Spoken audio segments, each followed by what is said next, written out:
Good morning and welcome to another SDS weekly webinar. Joining me today is Andrew Markham, one of our directors. Good morning, Andrew. How are you today? Good morning, Christopher. I'm doing okay. Yeah. Excellent. So we have a great show today, packed. We've got a lot of excellent experts, and it's all about viability meets the architect. So we have Shedkm, and I've been following Alex Flint from Shedkm for some time now on LinkedIn because they're doing some pretty incredible things, certainly in the world of MMC, but just in the world of architecture entirely. They are very good and they seem to be a very interesting company. Now, Alex couldn't make it today, so we will be having Matthew Wadlow, who's one of their associates, and he works specifically in social housing. Following that, we have Richard Petty, who is the head of UK Living, and Nick Whitten, the head of UK Living Research from Jones Lang LaSalle. And they're going to be following up on the idea of early engagement with architects and the merits of it, but they're also going to be giving us a first look on, some residential JL house price and rental value forecasts. As I said, following up on the merits of early engagement and talking about planning reforms and how valuation will affect social housing in the future. But Andrew, tell me, when we were talking about this, what was one of the key areas that you felt this would be a very helpful webinar? Well, I just thought is that we obviously SDS do ProVal, LandVal, viability tools that use to assess kind of viability at some point, and it's always, coming from my background as the private sector, is viability, working closely with your designer, your architect, to get a kind of a layout scheme, and we're always exploring, and training people to kind of look at viability earlier. Get involved with your architect, have a design brief, really understand the products that you're asking to be laid out on a potential scheme, and get involved in that process. I think it's very valuable. It's kind of it's fun, it's visual as well. So and you can more, and the more you understand what constitutes a good viability assessment and what your units are performing and how they're performing, you can influence that. You can have a seat on the table and discuss it, and be, have a really good opinion on what should happen, and you can back that up with your viability assessment. Doesn't matter if it's early, really early, you've done the work beforehand, you can come to the table with kind of what you want to happen and what works for your scheme and influence that. Sometimes too often I see schemes that are given or have been done by land people, and they're given to housing associations, local authorities, and then they don't really work, and then it's always you're on the back foot trying to make things work, and so it's just having a seat at the table early on with your viability tool, because you understand it and you'll influence the conversation. And it'd be interesting to see, not just from the panel, from the audience, what their experience is, and is that the case, or is it too stretched, we're too busy doing the day job that we don't have enough time to look at this process. And I think design briefs are very important, but they must be flexible and work alongside your viability assessment. Yeah. So thank you very much, Andrew. What people say. Okay. So what I'm going to ask the audience to do is please do let me know as questions come to you, because a really important part of this is going to be bringing your involvement on once the presentations are done. As the questions come in, I will field them and bring them in at the appropriate time. So without much further ado, it is time to bring on Matt Wadlow. So myself and Andrew are going to disappear, and I will say hello for it. Should we say hello to him first? We certainly could. Yeah, don't want to just disappear. I think he's going to you. Matt, hello. Hi, Christopher. Hi, Andrew. Thanks for bringing me on today. Thanks for joining. Okay. Absolutely. Shall I kick off then? Yeah, sure. Great. So hello, everyone. My name is Matthew Wadlow. I'm an associate at Shedkm. I thought I'd just start off just by giving you a very quick overview of who Shedkm are and our history. So Shedkm was established in 1997 up in Liverpool, and we've expanded down into London about 10 years ago. So our project history is quite varied, with a background in large-scale retrofits in the Northwest, in Liverpool and Manchester, and more in the then down to the Midlands with Birmingham. So you might know Fort Dunlop, for instance. That's one of the key early projects of Shedkm. We've also got quite extensive experience in commercial projects, but also we are also now one of the forerunners in using off-site manufacturing methods to deliver projects, specifically residential. And as many of you may know, we've designed and delivered the townhouse and mansion house models for Urban Splash, and that's been for the private market. But we've now been turning this knowledge towards the social housing sector, with several projects under development in London, and with more on the horizon. So today we're here to talk about what point should you engage design professionals, architects in the process of delivering your projects, with the idea of improving and getting more certainty with the viability of those projects moving forward. So I think from an architect's point of view, it's quite obvious that that should be as early as possible. So RIBA stage 0-1 in the formation, essentially, of that brief, to help you as clients understand what it is that you want to be delivering and what is actually achievable, feasible, realistic, but also aspirational as well, I think, and what will actually result in really successful projects at the end of the day. So some of the benefits of engaging with architects at the early stages are that, you know, we are trained and have an eye for identifying the realistic opportunities and constraints of any particular given site. And we can offer that foresight into the early stages, the feasibility, preparation and viability stages. We can help to identify where the pitfalls and opportunities within a scheme may lie, and how to maximise the opportunities that present themselves there. I'd also say that depending on the route that you want to progress with projects, that you have an understanding of who you want as part of your team, and then that can help inform the decisions that you make early days. So, for instance, with Shedkm, we have an experience with MMC. So if you are wanting to go down that route, for instance, then kind of early understanding and engagement with an off-site manufacturer is paramount in kind of understanding the constraints of their systems, what they do, how they do it, and how then that impacts on all the other aspirations that you have for the project moving forward. So yeah, I know that this isn't specifically about MMC, but this is one of the key factors that Shedkm focuses on, and is what we've been using in our delivery of social housing projects in the last few years. So we've had a long history with modern methods of construction, particularly with off-site volumetric models. We think that this model has such potential in the delivery of social housing projects, as both social housing and off-site manufacture both innately require significant elements of standardization as a driver.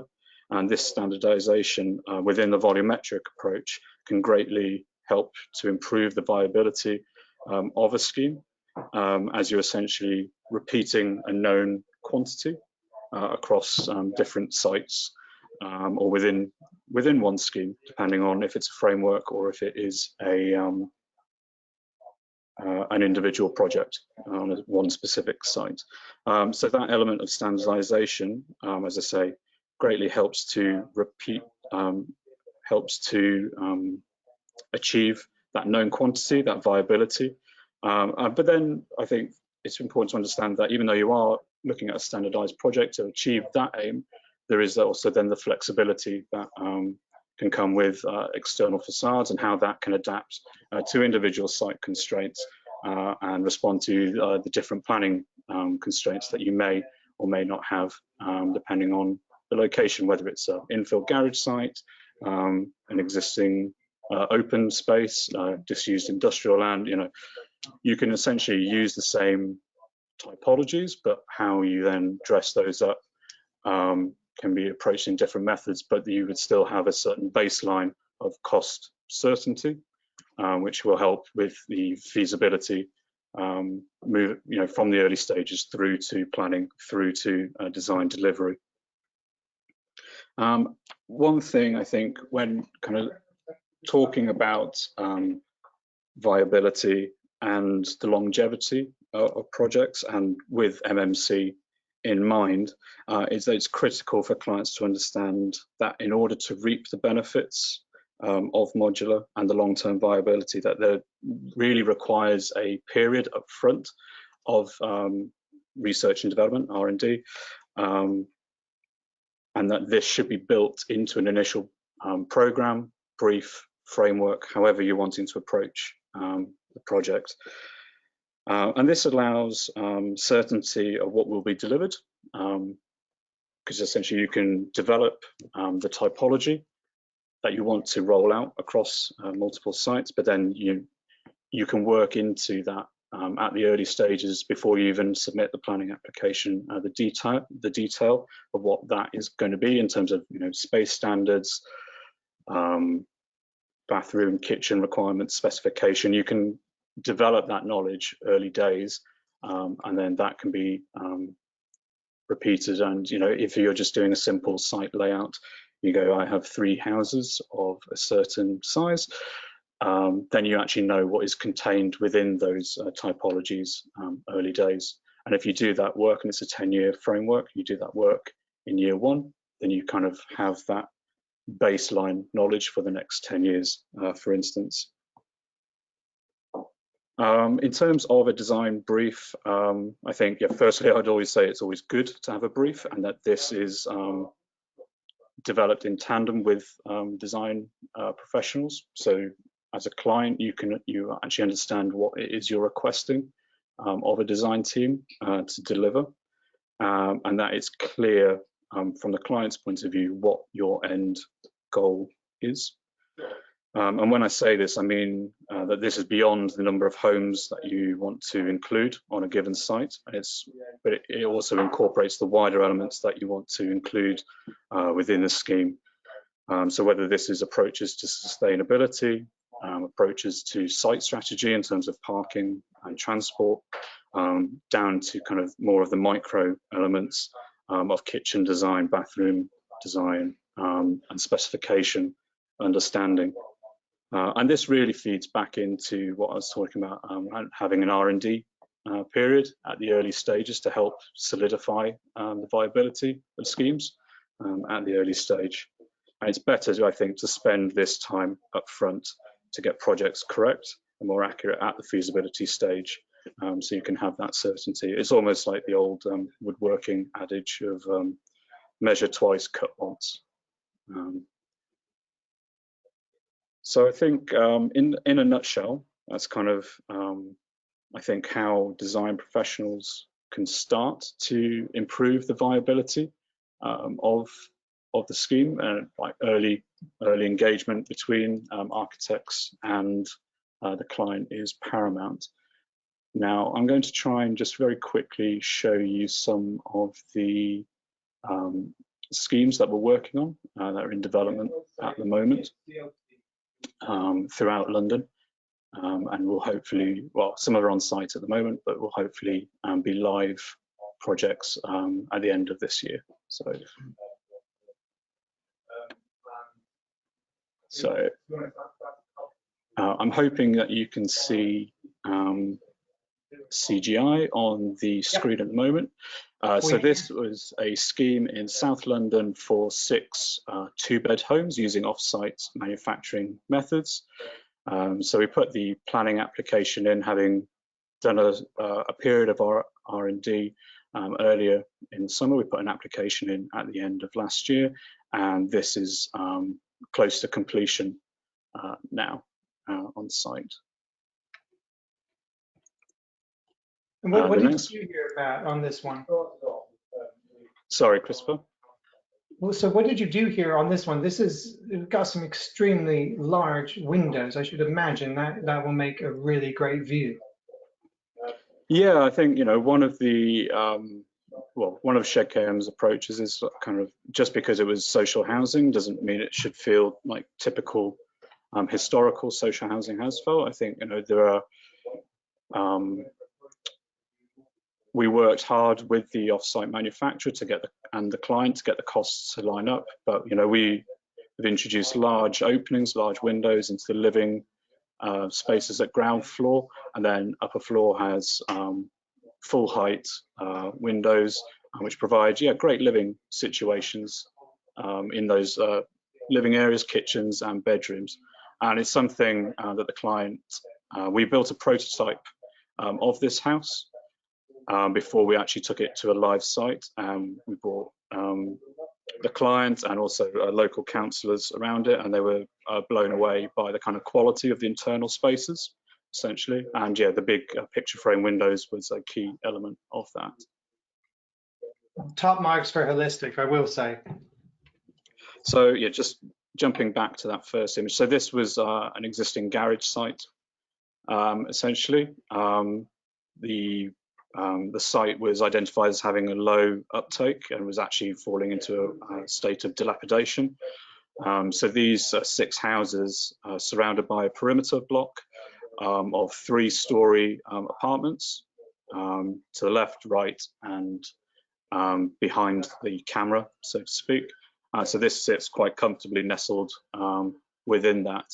And as this is being developed on site at the moment, it's actually really quite heartening to see that the CGI and the real life project really actually tie up really quite nicely. So what you see here is actually what is going to be delivered, which is great. Brilliant. Again, this is another project in South London. So on the left-hand side, we have some 2-bed houses. In the distance, another 2-bed house with a pitch, and to the right-hand side is a 3-bed house, and this frames this new pedestrian walkway. And I think, you know, our approach has been, let's bring high-quality housing to social housing, but that's not just in terms of the homes that we're building, it's also in terms of the landscape architecture that we're bringing into the schemes. And we're working on some of these projects with a great landscape architect called BCA Landscape. Brilliant. And this is the same scheme, but further, so that we're looking at 3- and 4-bed houses here, alongside an existing main road, which then forms this kind of one-sided boulevard, framing elements of public realm, which you can see sort of into the center of the image as well. And then I think finally, this is again the same scheme. So it's not just houses that we're looking to deliver, but also apartments, and how this, you know, we've kind of helped celebrate the off-site nature of the technologies that we're using, but also trying to bring that holistic approach between the houses and apartments, and how this kind of all works within the new landscape that we're proposing as well. So I think that's everything from myself at the moment. So I'll hand back over to yourself, Christopher. Thank you very much, Matt. Very appreciate that. And now I will bring on Nick and Richard. So Nick Whitten is the head of UK Living Research from Jones Lang LaSalle, and Richard Petty is the head of UK Living. Welcome both, and I will leave. Thanks, Christopher. I'm hoping that my screen is now in full glorious view. It is. So yeah, excellent. So I'm Nick Whitten. I head up the UK Living Research team at JLL. I'm actually going to take us ever so slightly off topic for about the next 10 minutes, and then I'm going to hand to my colleague Richard Petty, who will steer us back in line with the brief a bit more and talk about the merits of early engagement, I want to talk to you all about our latest residential forecasts, but importantly, the context behind that. We will look at the significance for what these forecasts mean in terms of the importance of the delivery of all forms of affordable housing. So first of all, it's always important to just get a little bit of background before you get to the important numbers about what we expect to happen in terms of the housing market. And I think no one would be surprised to hear that it's been a little bit confounding for most economic forecasters to understand what has happened over the last 12 coming on 18 months now since COVID emerged. Normally, through a period of great uncertainty and a recession, you would expect to see a house price contraction as well. But as the chart in front of you shows, pretty much the opposite has happened. House prices are growing at the highest since they have since the EU referendum in 2016. And there seems to be no sign of let up in that strong price growth. Now, I guess, why has that happened? So this chart shows you that there's been really strong bounce back in transactional activity. So first of all, if you look towards the right hand side of the chart, you see the dip in activity in the form of the grey bars, a drop in the number of monthly transactions when COVID emerged and the market was effectively closed for business. But thereafter, transactions have steadily picked up on the back of a whole range of supportive government policy, the likes of furlough schemes to protect jobs where possible, and also demand side stimuluses such as the stamp duty holiday. And alongside that, there's been a period where people have reflected much more on their own homes and whether their priorities have shifted, and that indeed has fueled a bit of activity out there. And as we see towards the very far right hand side of the chart, March actually saw effectively a record number of transactions on a monthly basis since HMRC started publishing data in 2005. So that's quite a remarkable amount of demand out there to buy a home.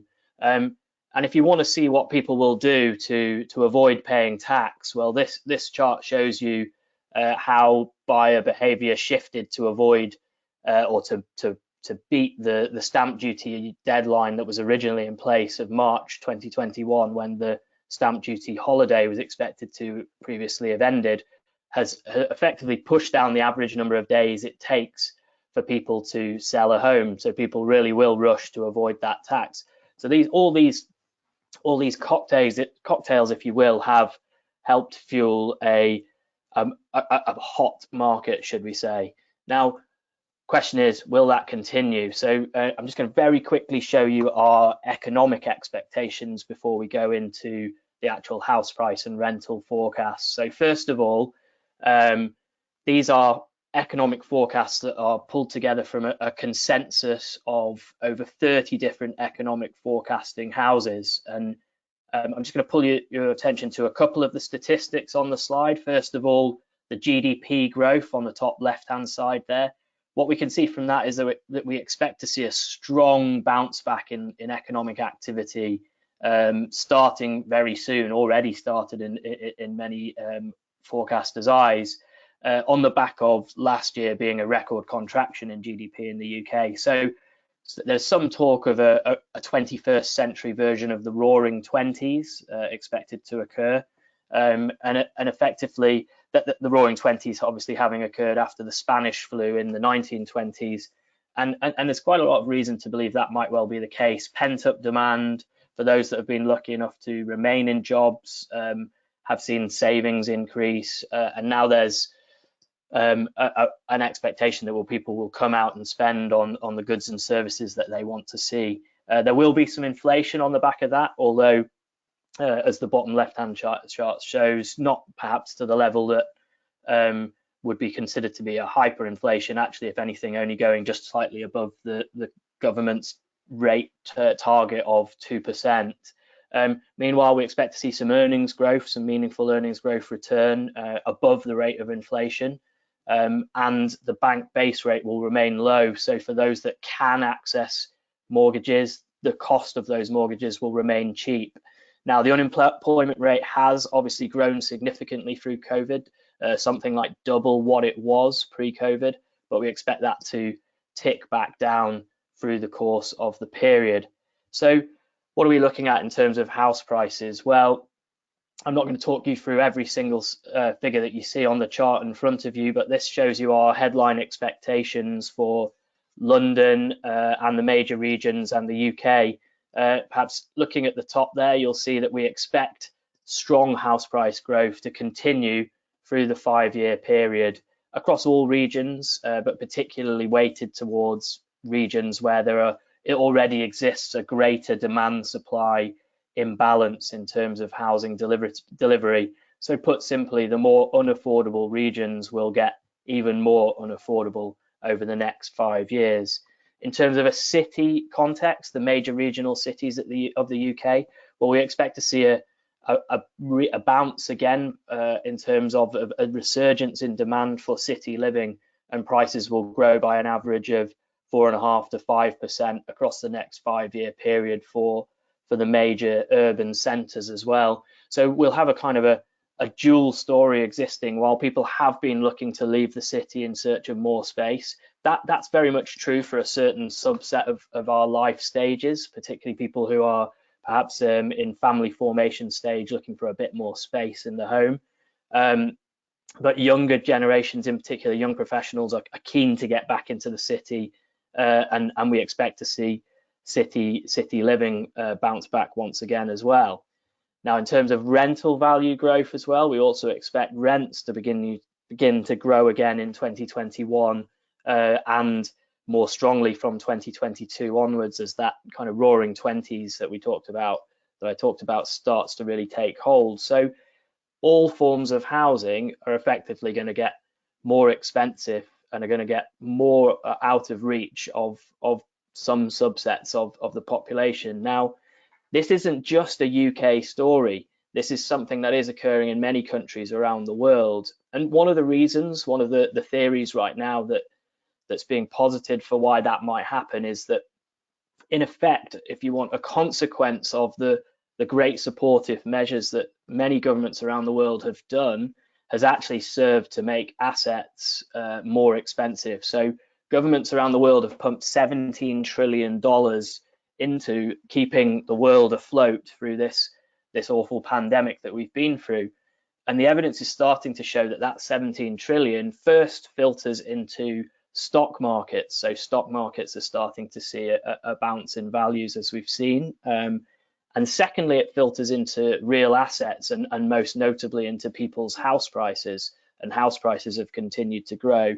And finally, the theory goes that 2 years further down the line, those supportive measures translate into real wage growth, by which time the houses that people were potentially looking to buy have got less affordable. So all of this underpins the need for, if we didn't know this already, additional delivery of forms of affordable housing for the greater subset of the population that will find it even more difficult to afford the home they very much need to live in. Now, that's probably enough from me. I'm going to hand to my colleague Richard, who's going to bring us a bit more back towards topic. Richard. Thanks very much indeed, Nick, and good morning, everyone. So I'm Richard Petty. I look after the residential valuation business that we call Living Advisory within JLL, but for the last 25 years, my personal area of focus has been affordable housing. And as you can see on the intro slide here, I'm also involved outside JLL as a non-executive director of 2 housing associations. So Dolphin Living, which some of you may know, which focuses on housing key workers in and around the city of Westminster, and then Anchor Hanover, the largest not-for-profit provider of housing for later living and care. So Nick, if you'd be kind enough to move on to the next slide, thank you. I've only got 3 slides to run through before we go to the discussion, but a few general thoughts here first on the merits of early engagement.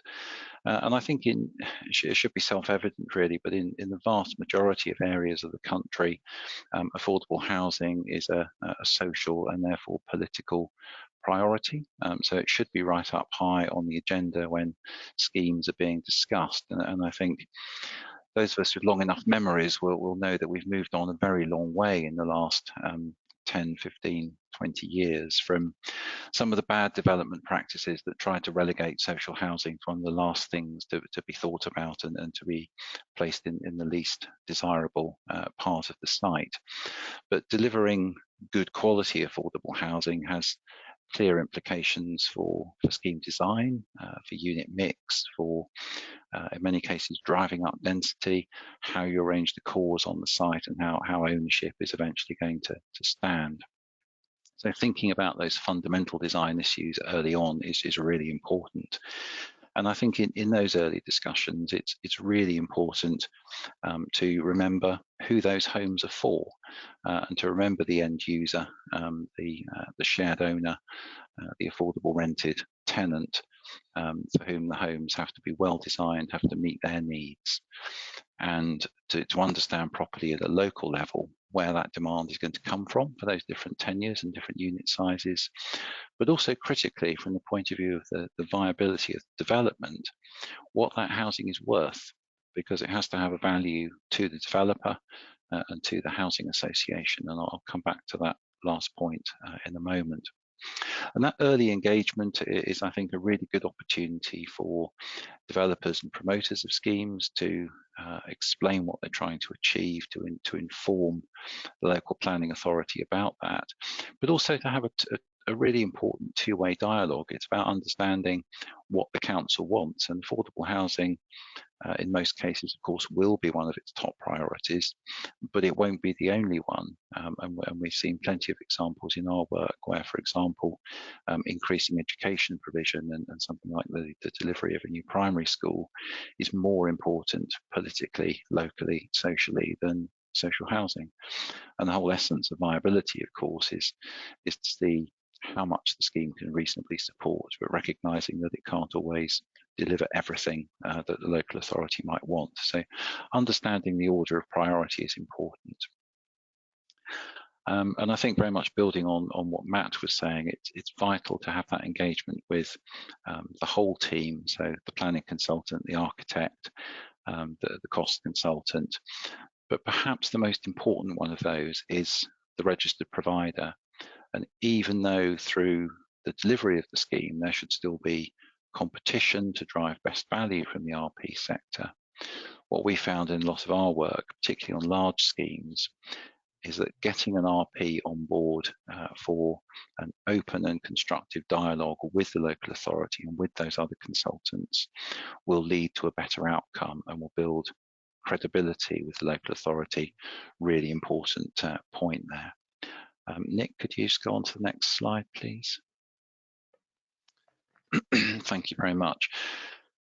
And so I think early engagement should be a positive step in theory, but in practice, it's not just that first step of early engagement. It's got to be sustained right through the whole dialogue around the development. And our experience, I guess, has been that engaging early doesn't necessarily help you get to the end faster, but it should help you get to the end in better shape. It should produce a better outcome. And what we do see sometimes is developers starting with very good intentions, perhaps declaring their hand slightly over optimistically to the local authority, putting forward proposals with a certain proportion of affordable housing, but then not keeping on top of that as the scrutiny from the planning authority changes the economics of the scheme.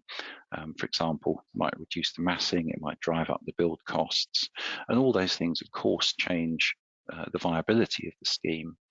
And it's really important that the developer keeps on top of that in the dialogue with the local authority, rather than leaving that first position on the table and then having to backtrack at a later stage. So viability, of course, is a very dynamic process.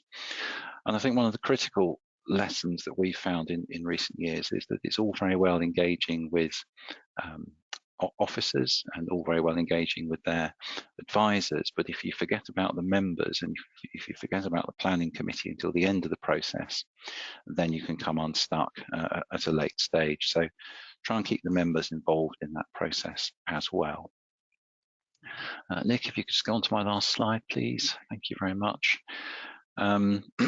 It's probably just worth saying that the picture on the right there is actually taken by one of my colleagues from a building that involves affordable housing. That's taken from the top of Landmark Pinnacle on the Isle of Dogs, and there is quite a lot of shared ownership in that building. So a few things here to, I suppose, illustrate the complexity of the RP agenda at the moment. There is a lot that RPs are thinking about, a lot that they're worrying about, and this will shape many of the responses that you get through that early engagement process. So, of course, building safety, fire safety, but building safety generally remains right at the top of the agenda, and that does affect what RPs want to take through the planning process at the moment, and it also affects their financial resources because the sector will go on spending a huge amount of money in the next few years on building safety. We had the social housing white paper last year, which really puts customers back at the top of the agenda for housing associations, and that will also spill out in terms of greater regulation, greater focus on consumers, and actually higher costs in RPs as well. So those two things really go hand in hand. We've got the massive challenge in the housing sector of decarbonisation. Some estimates suggest that the sector will have to spend £100 billion on decarbonising its existing housing stock between now and 2050. Where that financial capacity is going to come from will have a significant impact in many ways on the viability process. We've got the new Affordable Homes Programme, bids going in at the moment to Homes England for strategic partner status. We've got the new shared ownership model, and alongside that, right to shared ownership. And I suppose particularly the new shared ownership model shows that politically we have a government that is completely focused on home ownership products, and that focus is growing. There are some real challenges around viability in the new shared ownership model because whilst we're awaiting details and particularly the publication of the new form of lease just at the moment, it is likely to be worth less than old model shared ownership. Through the proposed planning reforms, we've got the replacement of the delivery of affordable housing through Section 106 agreements with the proposals for an infrastructure levy, and that could really affect the viability process in obvious ways. Back to the focus on ownership, we've got the First Homes proposal, which would involve developers selling homes at a locked-in discount. That would just cut housing associations out of the picture in terms of first homes. So again, a significant challenge to viability and the norms that we're used to around the relationships between different tenures. And then I suppose just briefly building on what Nick was saying, we are in quite in many respects a healthy but also a very uncertain housing market at the moment, and we know that housing associations are thinking carefully about market risk, and alongside that the political risk in terms of what's expected of them around rent regulation and their overall performance. The regulator is always there very strongly in the background. They're focused on what the credit rating agencies think about their businesses as well, because debt is an absolute necessity to deliver both good quality homes and more homes.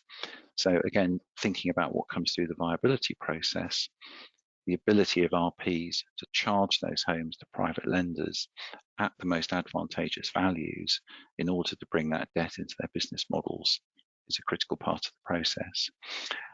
And I've put MMC last there, really just a reference back to what Matt was saying. And I think the great frustration in the housing sector at the moment around MMC is the relatively slow rate of acceptance by the lenders of MMC products. It's actually easier at the moment for any of us as private individuals to go out and get a mortgage on an MMC home than it would be for a housing association to go and borrow wholesale against, say, a portfolio of 1,000 MMC homes. I'm sure that will change because it's a big push from government, but that's also an issue in this whole process. So I'll just leave you with those thoughts, and we'll go back to Christopher for discussion. Thank you very much. Thank you very much. That was fantastic data. We really appreciate that. And if I could ask Matt, Wadlow, and Andrew to join us again, and if our audience would like to send their questions, this is the interactive part. Now, Andrew, I know you had something you were asking as Matt was talking. Would you like to start with that? Yeah, there's a couple of things there, great. Thanks, guys. That's really good presentations. Lots of detail there. Matt, how has your MMC kind of costed out? Has it made savings on viability? I mean, obviously, works cost and square meter prices have been increasing quite significantly over the recent period. Has this helped? What kind of savings have there been achieved? Yeah, so we had early engagement with the off-site manufacturer that we're using. So we kind of were tapping into their pipeline, essentially, of suppliers. So that helped us gauge quite early days what things should be costing, and that was able to feed back to the client at an early stage and help fix those prices. As you say, prices have been going up, and because of things like Brexit, for instance, as well as COVID, supply chains have either reduced, disappeared, or just become more expensive themselves. So that at the moment, that is a balancing act that we're having to go through. So some of the items that we were intending to be using, specifications, we're having to revisit as we kind of get into end of stage 4, stage 5. So as things are actually going into production, we're actually having to revisit a few of those items. But I don't think that's necessarily specific to the MMC approach. I think that's probably more just of an industry wide. So I still think that because we were using a specific manufacturer early days, moving forward, hopefully when the overall situation calms down a little bit, that is still an opportunity to get that cost certainty at early days, even though if it's not necessarily like that at this precise moment in time. Mm-hmm. Thank you very much. Matt, I've got a question. We see a lot of flat roofed buildings being constructed, and obviously the new standards are all about having communal spaces, places to exercise, creating new green spaces. Why is there such a lack of the top of the roofs not being used for these spaces? In other cities, I've noticed they are almost abundantly used, especially when I was living in New York, almost everyone had a roof deck. Why is that? Why don't we have roof decks? Is it a weather thing? Is it a cost thing? Well, I think you can approach it. You can look at it from several different angles, really. So in terms of tight urban sites, we are actually looking at incorporating roof deck, roof level amenity, but specifically on apartment buildings rather than on houses. Some of our housing does look at incorporating upper level terraces to maximize a kind of outdoor space on relatively tight infill sites, which is quite often what councils have as land that can be used for social housing moving forward. So that was a conscious move that we're doing there. In terms of the flat roofs kind of versus pitched roofs, we do look at pitched roof models, and we have included those in some of our social housing portfolio with the MMC. However, due to the MMC kind of volumetric constraints in terms of transportable dimensions, if you want to incorporate a pitch that is both kind of functional and aesthetically appropriate, perhaps for the context, it would probably actually end up being another module on top of the top living module, which then adds the extra cost element. Also, with our projects, we're aiming for net zero carbon which I think is a standard that every new building should be achieving anyway. But with that, you obviously have to incorporate certain elements of technology, whether that's air source heat pumps or photovoltaics. And unless you want to take up the kind of ground floor level with your air source heat pumps, for instance, which therefore takes up your usable outdoor amenity space, then the best position for that is on the roof. And then the best way to accommodate that in terms of future maintenance and everything is to utilize a flat roof solution as opposed to a pitch roof, which then goes back to kind of the fun conversations that you end up having with planning officers or committee members at those stages later in the day. And you're running through these where I think flat roofs aren't the issue that they were perhaps 50, 40 years ago or so, but they still have this stigma. And I think it's kind of convincing people that this can be the right aesthetic choice, right functional choice, and it can also work well within a context. So yeah, it's a very multi-layered kind of topic, I think. Excellent. And the heat pump topic is an area of great anxiety, which we could certainly spend an entire webinar on as well. I've got a question here from Victoria Smith. We are finding that the initial estimates / forecasts for groundwork costs for MMC units very high. Is this the same for others? And I'm not sure who exactly that's aimed at, but would anyone like to jump in there? I'm not sure that they necessarily, from my own experience, I'm not sure that the groundworks costs necessarily, in my own experience, have come out as significantly more expensive than traditional build. I'd be interested to know the background to the question. What the reasoning was, if that's possible. But.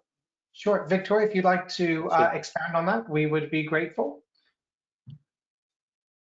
Okay, great. And I think Matthew, one further question on your head. Obviously, is on a small scheme, can you really make MMC work? Can it, because is there enough data to say that this is actually going to save us money? I mean, high volume, yes, partnering up, let's have 1,000 homes of slightly different designs, but can we get enough data so that our clients be confident that they can go down this route on a small scheme? I'm not sure that there is. I think that's a really good point. I think that's a really good point. So we're engaged with kind of typically frameworks, which kind of have that long life and hopefully high quantum. So you kind of you do the small sites, but that that the kind of over the whole program, you will see that benefit. So if you develop a typology that can be used on the site of 6 houses, say, but you can use that on a site of 80 homes,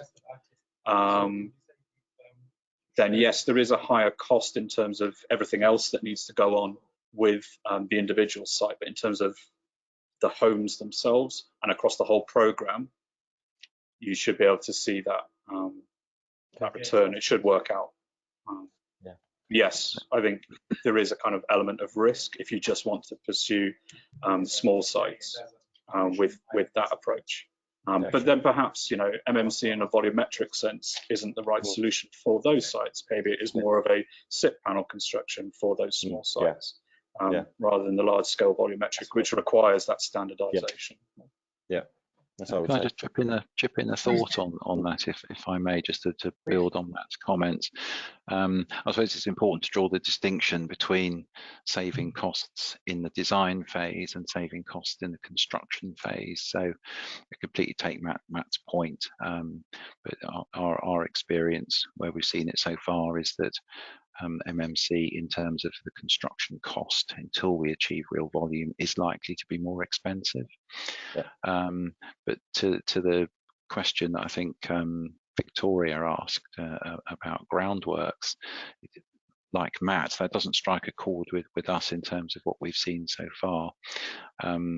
yes, you need to achieve a high degree of precision, and yes, you might have an MMC manufacturer who wants you to use a particular ground worker for that stage, but it shouldn't lead to more expensive groundworks. But the other point I just wanted to make very briefly is that the greater focus we've seen in end users is on the cost in use of MMC, and we're very much at the early stage of building up data on what MMC costs to repair and maintain, and that's the real focus of certainly of registered providers, where they're looking at long-term hold of those assets, and that's where the funders have these reservations or questions at the moment about how much it costs in the long term.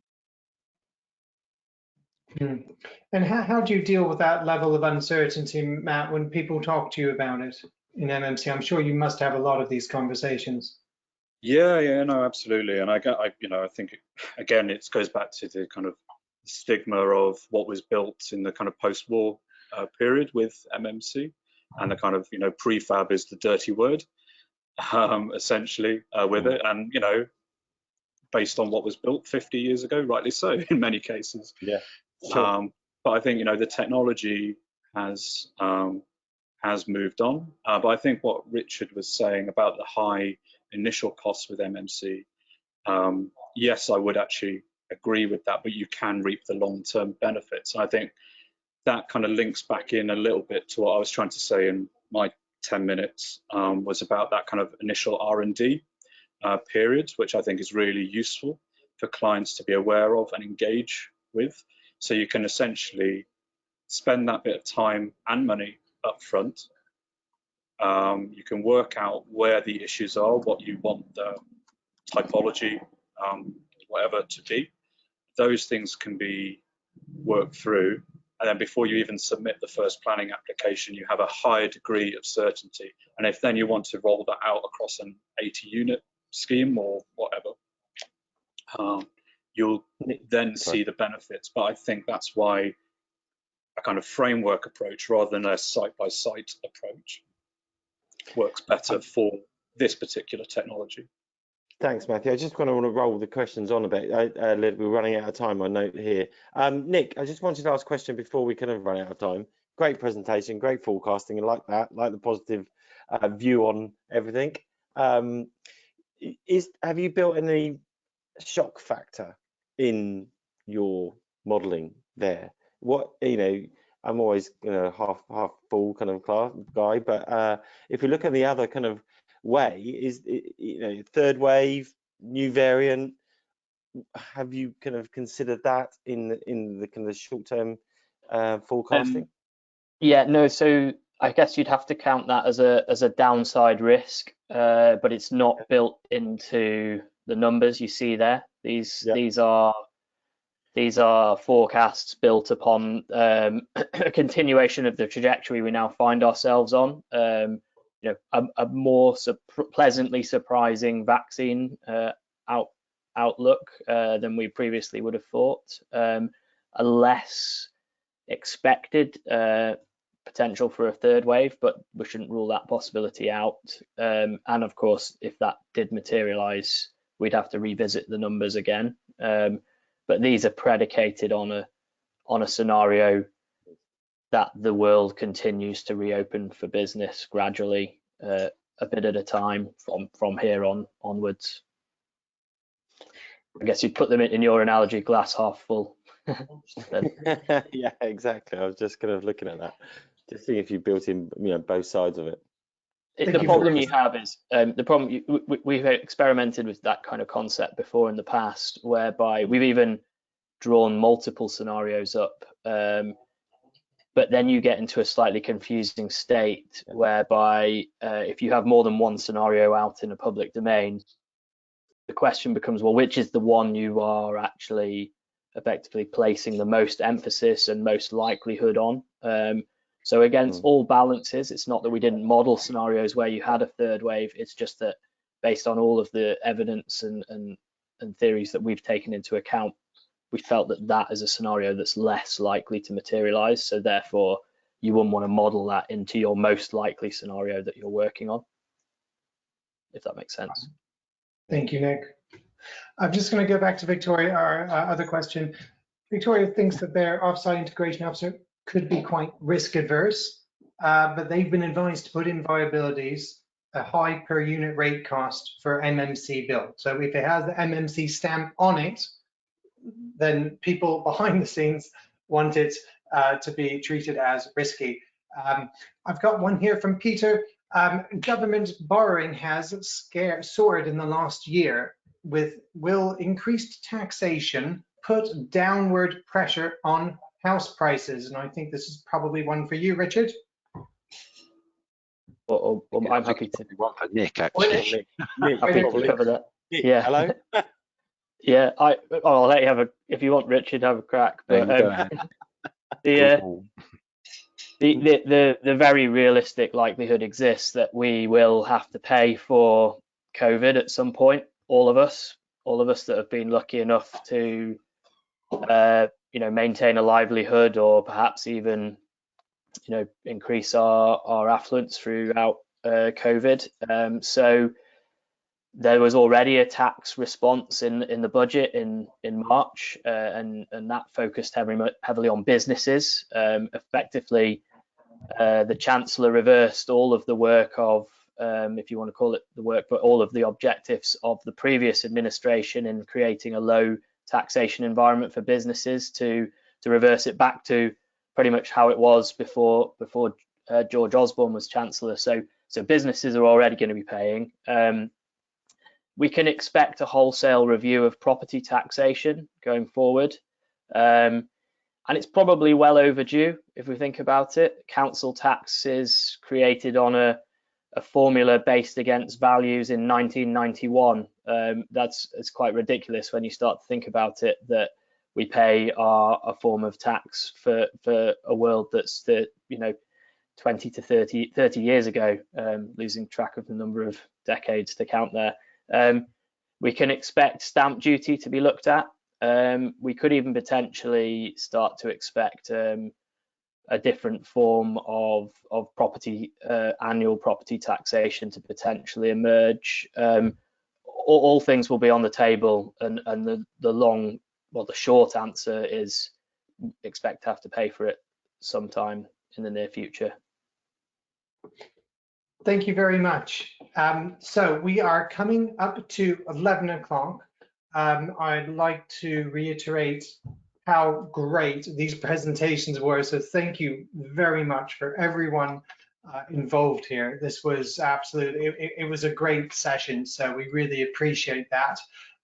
What we do have coming next week on the 19th of May, we are, not next week, week after that, we are going to switch to market appraisal and shared ownership program update. So a lot, we had tried to cover a lot of this, but there was a huge delay in the Homes England data being announced, and now it has. So we can now revisit that. I'd like to thank hopefully we'll get the lease information that Richard was talking about. So hopefully we'll get a bit more of an update and we can share that as well. But fingers crossed on that. Yeah, it should be a pretty good one. Everyone, thank you very much, and thank you everyone for watching, and we will be back. Everyone have a great working week. Thank you guys. Thank you, Richard. Thank you, Nick. Thank you, Matthew. Very good. Thanks all. Very interesting. Thank you. Thank you all. Bye now.